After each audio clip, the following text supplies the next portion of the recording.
그럼 과연 여수 14연대 군인들이 제주도 갔을 때는 어떻게 됐을 것이냐? 그건 어떻게 생각하시면 되냐면 48년 12월, 49년 1월 대전 제2연대가 제주에 들어와서 했던 행위를 앞당겨지는 거겠죠. 앞당겨지는 행위들. 그러니까 이 대전 2연대가 그 무참한 학살의 명령을 받았던 것을 여수 14연대가 받은 겁니다. 그것이 좀 더 이런 시기에 이루어졌겠죠. 이런 시기에. 14연대 군인들이 그러니까 만약에 명령을 수행해 버렸다. 그것이 우리가 뭐 군인하고 뭐 그런 관련이 있어. 하여튼 명령 받았으니까 군인은 명령이 죽고 명령이 사는데 받았으면 당연히 여수에서는 문제가 안 생기겠죠. 여수에서는. 그러니까 여수 사람들이 계속 이야기하는 게 제주 사람들한테 그 말 아닙니까? 야, 여수항쟁이 일어난 이유가 제주 때문에 일어난 거다. 제주. 이게 그러면 왜 제주 때문에 일어났다고 이야기를 해야 돼? 그건 하지 않고 그냥 제주 때문에 일어났다고 이야기한 거란 말이에요. 근데 이제 여수 14연대 군인들이 아무 거부 없이 가버렸다면 여수는 아무 이상 없었죠. 그대로 있었던 거죠. 그러면 왜 이들이 이 명령이 잘못됐다 그래 판단했고 이 명령이 제주 애국인민을 학살하라는 명령으로 받아들였는가? 그러니까 뭔 말이냐면 이 말은 이들은 제주 상황을 알고 있었다란 말이에요. 제주 상황을. 즉 다시 말하면 48년 6월 되면은 제주가 이제 시끄러우니까 이제 국회도 대책위를 만들고 각 정당도 대책위를 만들고 막 대책위를 만들어서 그 다음에 또 누가 대책위를 만드냐면 지금으로 말하면 제양 제주도회, 뭐 서울에 이런 데 있잖아요. 이런 단체들이 막 부산이고 어디서 이걸 만들어요. 그래서 전부 어디로 직결하냐면 목포로 직결을 합니다.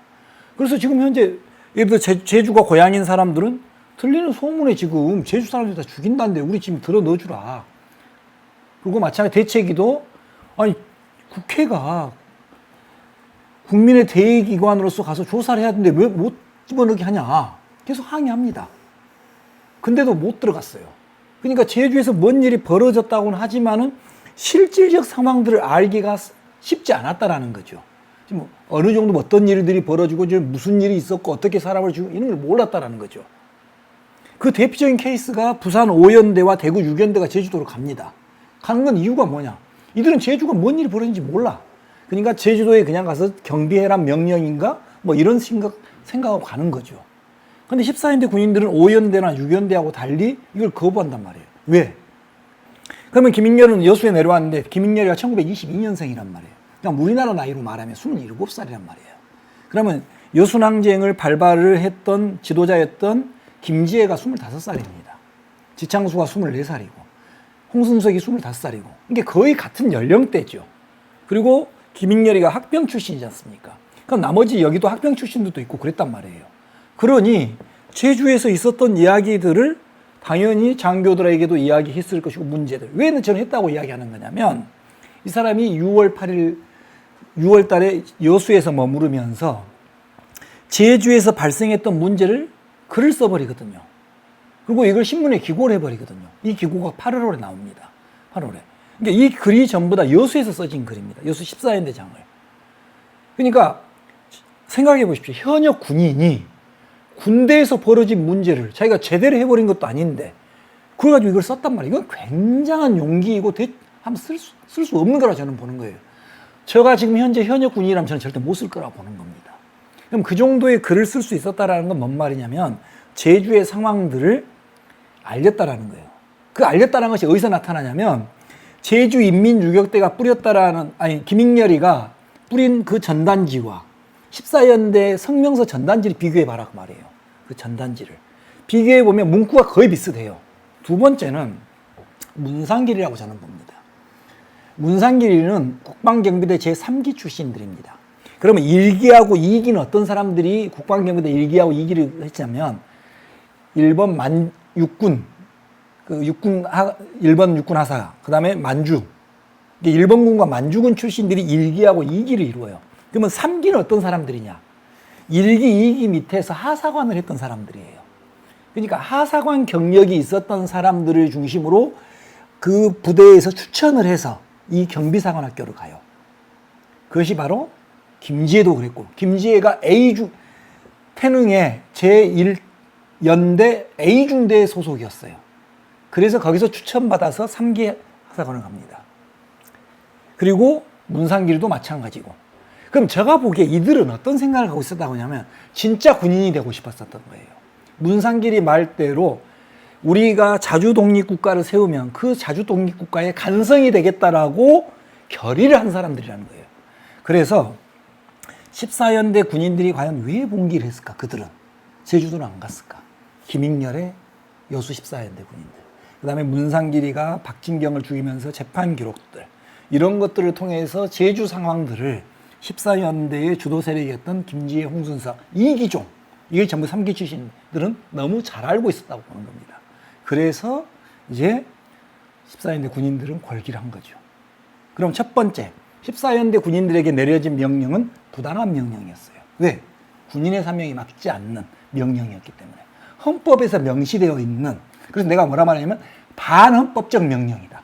헌법에는 분명히 군인의 사명이 써져 있는데, 그래서 그 부당한 반헌법적인 명령을 거부해서 우선 항쟁이고, 두 번째, 저는 군인들의 행위는 봉기라고 봅니다. 그럼 왜 항쟁이라 그러냐? 제가 뭐라 했냐면 항쟁은 누가 주도하냐면 민중이 주도해요. 민중이.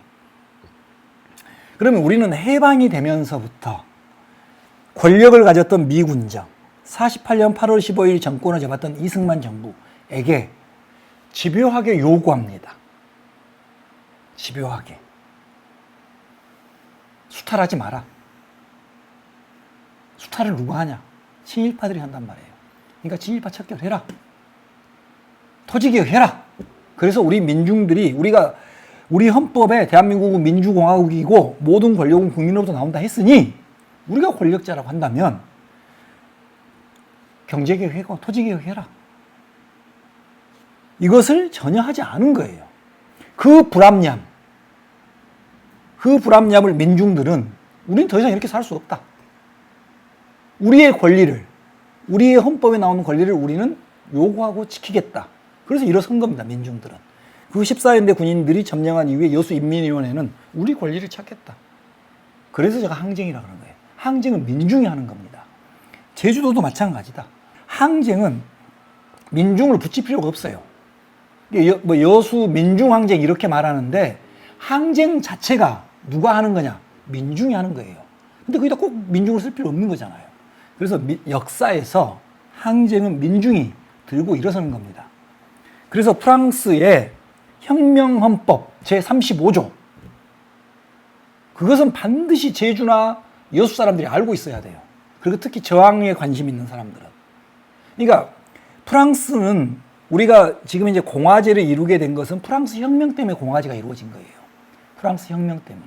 그 전까지 전부 다 봉건제를 살았던 것이 프랑스 혁명을 통해서 민주라는 공화제를 살게 된 거란 말이에요. 그게 그래서 35조에는 뭐라고 써놨냐? 정부가 인민의 권리를 포갑하거나 억압할 때는 반란은 필수적이고 절대적인 권리라고 써져 있어요. 절대적인 권리고 의무라고. 그러니까 민주공화국에서 인민이 탄압받거나 이 권력을 우리들이 탄압받을 때는 항상 항거해야 된다는 것이 민주주의라는 거예요. 저항. 그래서 제가 민주주의의 꽃은 저항이라는 거예요. 순천 같은 경우도 20일 날 이제 순천을 점령하면 바로 인민위가 다 일어섭니다. 그래서 22일 활동을 하다가 아까 말한 22일은 전부 다 외곽 지역을 점령해버리고 23일 날 무너집니다. 순천도 없었던 게 아니에요. 인민위원회가. 벌교도 마찬가지고 광양도 마찬가지고 다 인민위가 일어섭니다. 아까 제가 말씀드렸죠. 여기만 인민위가 일어선 거 아니에요. 하동까지 인민위가 일어서버려요. 함양까지 일어서버립니다. 이게 우리는 인민위원회, 그러니까 지금의 우리가 분단체제를 살고 전쟁을 겪고 난 이후에 분단체제를 살다 보니까 계속 북한하고의 결부를 갖는단 말이에요. 전혀 다른 관계입니다. 1945년 해방되면서 건준이 만들어지고 건준이 조선인민공화국으로 만들어지면서 인민위원회는 모든 지역에 존속하는 기구입니다. 지구로 말하는 지방자치제예요. 그 지역의 사람들이 그 지역을 자생적으로 행정을 해라는 것이 인민위원회예요. 그러면 조선인민공화국은 뭘 하냐? 27개의 행동지침을 줘요. 이런 행동지침 하에 인민위원회가 활동을 해라. 또 한 가지, 조선민주주의 인민공화국, 현재 북한 체제와 당시 말했던 조선인민공화국은 완전 다른 체제입니다. 그래서 제발 제가 많은 분들한테 말하는데 조선인민공화국의 27개 정책을 읽어봐라고 합니다. 그들이 무슨 걸 표방했는가. 지금 우리가 주장하고 있는 기본소득이 이 인민위원회가 1945년에 주장을 해요. 그러니까 인민위원회는 다시 말하면 인민을 중심으로 한 정책을 펴개치게 된다는 나라예요. 저는 이제 꼭 특별히 뭐 여수를 어찌 봐주라 이렇게 요구하진 않습니다. 제주 4.3 항쟁이든지 여순 항쟁을 역사로 보자라는 거예요. 역사로 보자. 우리나라가 법치국가라고 합니다.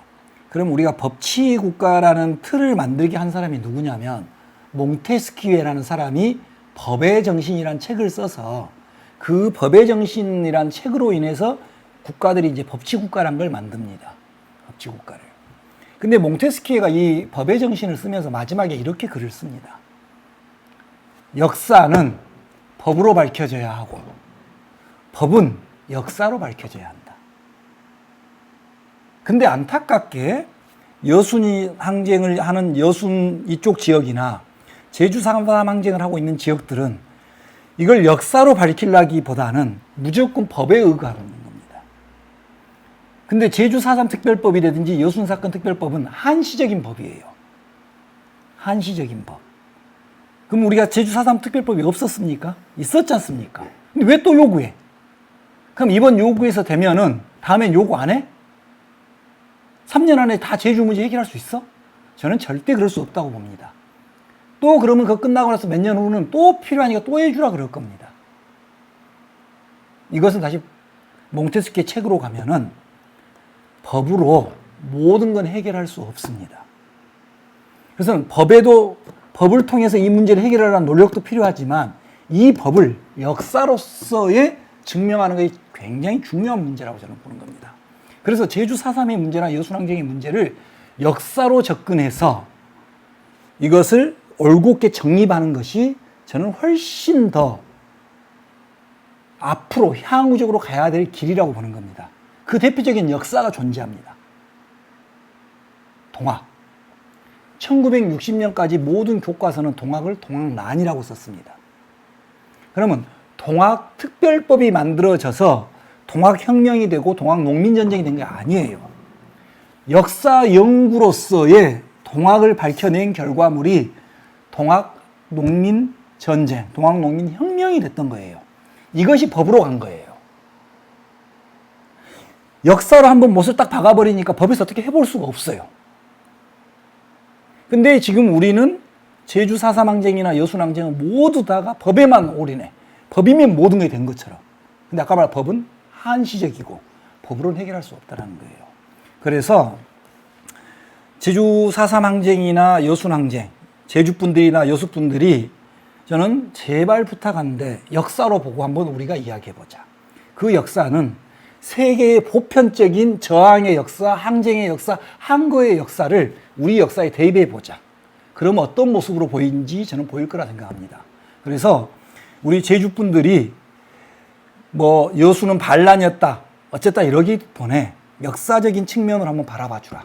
저희도 제주를 역사적 측면으로 바라보고 앞으로 계속적으로 이야기할 것이고, 그래서 제주 4.3이 대한민국의 역사라고 주장하려면은 정말 역사를 밝혀줘야 돼요. 올곧게 역사를 써줘야 돼요. 근데 역사는 쓰지 않으면서 제주 4.3 항쟁이 대한민국의 역사를 하면 안 되잖아요. 그래서 첫 번째 해야 될 일이 저는 제주 4.3 항쟁, 여순 항쟁, 역사로 쓰자.